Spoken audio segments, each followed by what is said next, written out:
Tous les préparateurs mentaux veulent coacher le mental des athlètes et être magnifiquement payés pour ça. Mais qui peut vraiment le faire ? Avoir un diplôme est au mieux utile, mais jamais suffisant pour accompagner les sportifs de ses rêves. Bienvenue sur Business Infini, le podcast pour développer une entreprise tellement épanouissante et solide que tu auras envie de travailler dedans toute ta vie. Tu vas découvrir comment j'ai multiplié mon chiffre d'affaires par 36 en 5 ans et obtenu un tel succès dans le sport de haut niveau que j'ai dû m'entourer d'une équipe de coachs à force d'être débordé de demandes. Je m'appelle Nathan Delacoste et je vais te dire les erreurs à ne pas commettre, celles qui m'ont fait perdre tout mon temps, qui ont parfois ruiné ma santé et certainement détruit mes résultats, mais j'ai compris comment faire mieux et grâce à ces épisodes, diffusés chaque semaine par Ready to Rock, je te le transmets. On dit que la compétition ça se joue dans la tête, je vais te montrer que l'entrepreneuriat aussi. Bonne écoute de Business Infini. Comment parler d'argent avec un club de sport si tu es préparateur mental ? Comment faire en sorte que le club te donne de l'argent pour intervenir et pas juste qu'il te force à intervenir gratuitement par exemple, même si parfois ça peut être top d'intervenir bénévolement. Et comment adapter ta proposition, comment adapter ton devis à ce que le club peut financer, puisqu'évidemment s'ils ont 50 000 euros ou 50 euros, tu vas pas faire la même chose avec eux. Et des fois, c'est un petit peu difficile de savoir quoi proposer, parce que toi, en tant que préparateur mental, tu as plein de compétences, tu pourrais faire plein de choses, mais tu ne sais pas, d'une part, quelle est la volonté du club, et d'autre part, quel budget ils ont à y allouer. Et dans cet épisode, je vais pas te faire un cours complet dessus, on va aller voir une étude de cas précise de comment ça s'est passé pour moi, puisque j'aurais plein de choses à te dire, mais je préfère t'inspirer par l'exemple d'une chose qui s'est passée pour moi et que ça ouvre une case dans ta tête, une case super importante, notamment par rapport à la relation à l'argent.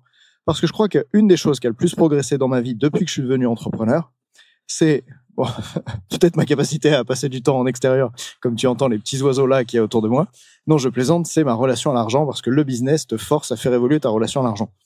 Et tiens-toi bien, le premier club avec lequel j'ai travaillé en tant que préparateur mental, c'était le club de Val Thorens, qui était associé au club des Ménuires. C'est des stations de ski en Savoie.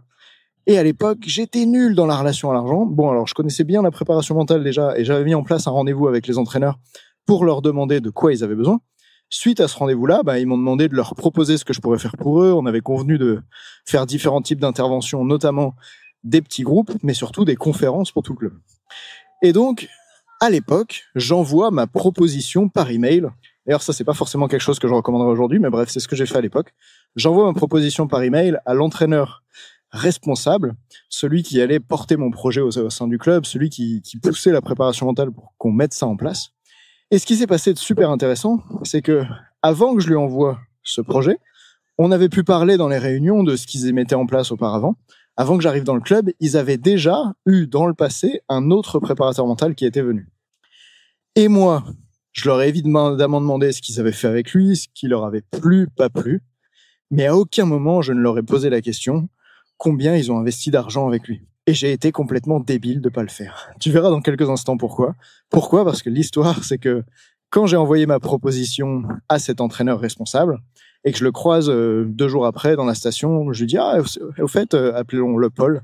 Paul, est-ce que tu as vu ma proposition ?» Et il me dit « Oui, tu sais, c'est super bien, je suis content parce que là, tu nous as fait une proposition avec du contenu de qualité pour 2000 euros, ou c'était à peu près quelque chose comme ça que je leur ai vendu, pour 2000 euros sur la saison. Et nous, avant le précédent intervenant, ça nous coûtait quand même 12 000 euros.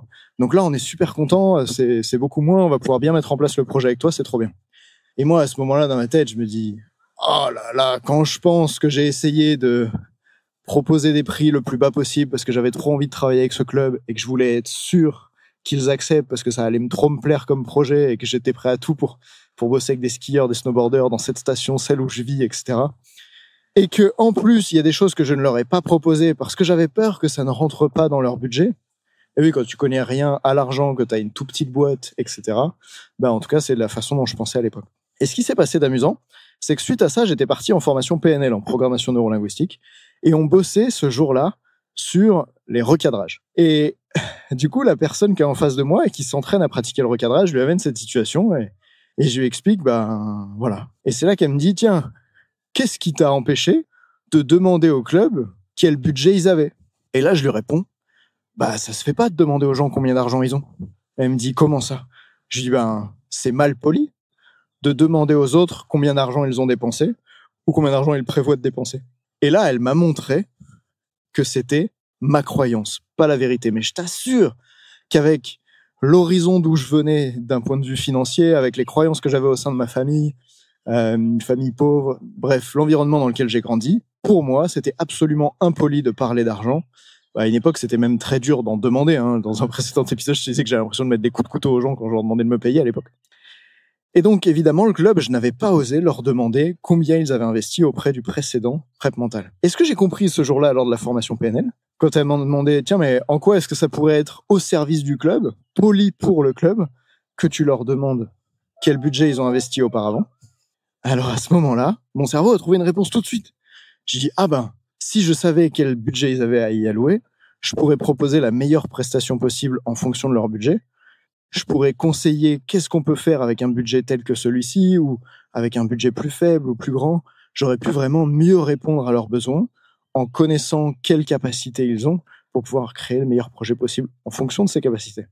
Un petit peu de la même manière que si tu étais un coach sportif, si la personne elle te dit je peux m'entraîner avec toi 2 heures par jour ou 2 heures par semaine, tu lui conçois pas les mêmes séances parce qu'elle a pas les mêmes ressources à investir. Eh bien moi là, en croyant que c'était mal de parler d'argent, je n'ai pas demandé au club quelles étaient les ressources qu'ils avaient à investir et donc peut-être que je n'ai pas créé avec le club le meilleur projet qui aurait pu être mis en place pour les jeunes, pour le club, pour la transmission de la préparation mentale. Bon, rassure-toi, j'ai quand même fait un super projet, je trouve. Ça m'a beaucoup plu et apprendre à travailler ensemble pendant des années avec ce club. Mais j'espère que tu vois à quel point les croyances que tu as en tant qu'entrepreneur, elles peuvent te bloquer. Elles peuvent limiter évidemment ta capacité à gagner plus, mais même ta capacité à mieux servir tes clients. Et pour moi, ça a été un choc à ce moment-là qui a changé ma relation à l'argent et de comprendre que non, ce n'est pas forcément mal poli de parler d'argent et ça peut même être très bien de le faire. Souvent même, et je te donne un petit tips ici, ça va apaiser la conversation, ça va faciliter les choses. Parce que quand tu es un prestataire, tout le monde sait que tes services, tu les vends.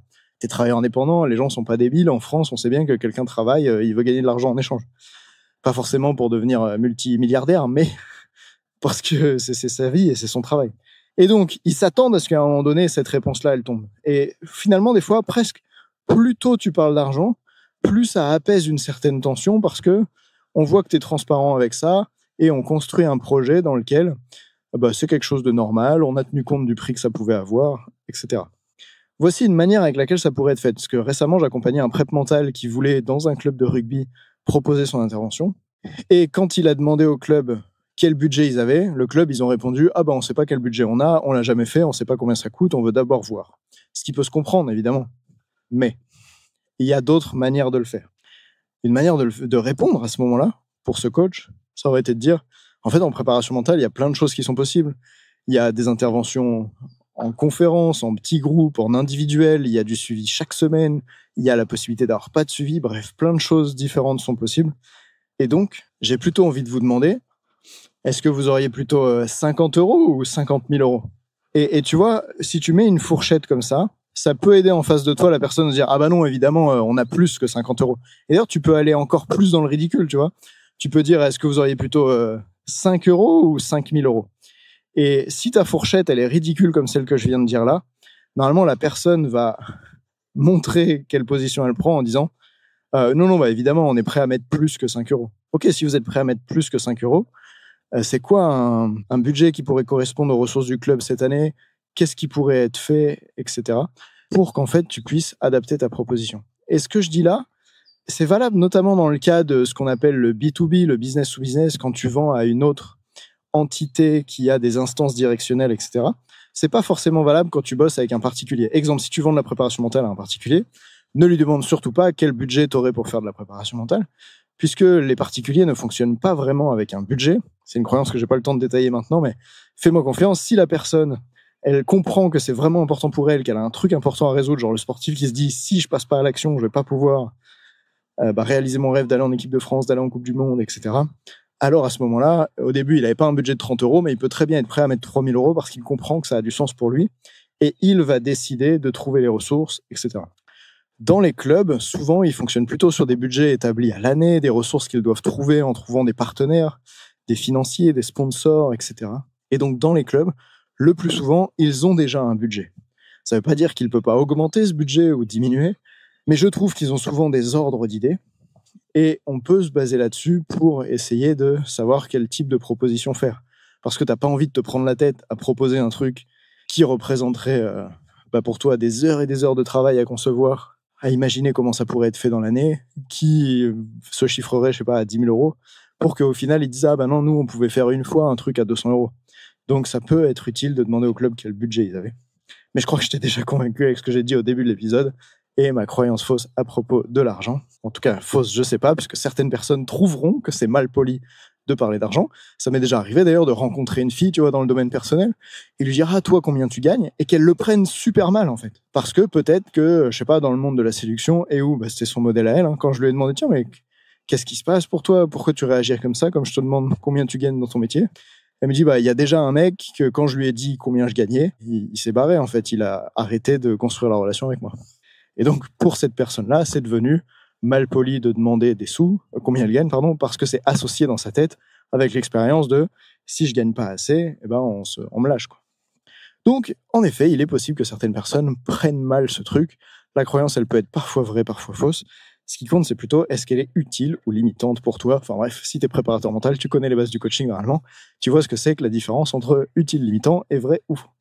Donc, je te laisse foncer sur ta prochaine interaction avec un club en étant plus prêt à parler d'argent grâce à cet épisode. Et ça va te permettre de mettre en place le type de projet qui te fait kiffer. Comme moi, je kiffe cette journée dans la forêt à te faire cet épisode. À la prochaine sur Business Infini. Ciao. Entraîner l'humain derrière la machine, c'est important. Alors l'année prochaine, j'ai envie que chaque athlète puisse avoir un préparateur mental à ses côtés. C'est plus facile à atteindre si chaque coach mental devient un entrepreneur qui sait donner envie aux compétiteurs de s'intéresser à leur psychologie. C'est en créant un business solide avec des revenus confortables et la liberté de travailler comme tu aimes que tu pourras le mieux les accompagner. En écoutant Business Infini, tu te donnes les moyens de développer ça. Bien joué.